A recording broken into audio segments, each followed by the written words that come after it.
gabi sa tirada sa pitaman agad isab doon kita guys. Manapyan na kita doon kay murag pitos ang kinabuhi. Amo sa lagi yan, ipa-eskwela ko sa una. Ako sa magtarong. Pa-eskwela ko gadahan ni eskwelahan, university ra ko man. Ako sa magtarong doon yan, deserve mo. Panapya doon kay amo sa iyan na dang umpata na maningkamot kita gayud kay wa sa kita mag-eskwela. Kasi makatabangay gyapon kita sa ginikanan bisag wa kita magpadayon pag-eskwela. Kung ka mo samtang ipa-eskwela pa ka mong ginikanan may pag-eskwela ka mo doon tarong. Iba di higit ka na doon pag mahay na. Pa ako yung padayon pag-eskwela isportahan pero sayangan kao iba. Pero bitaw sakto sa bangka na ako ng istorya. Samtang araw kung pag-eskwela ka na to, eskwela ka mo.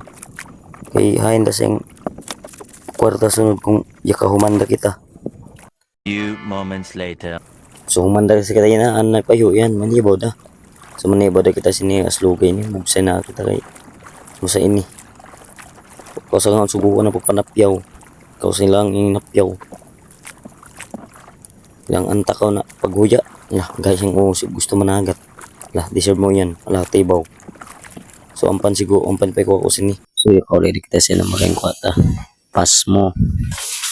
So sa pispan ka di kita sa inyo tauro guys kay kapoy na paguli. Kapoy bugsay.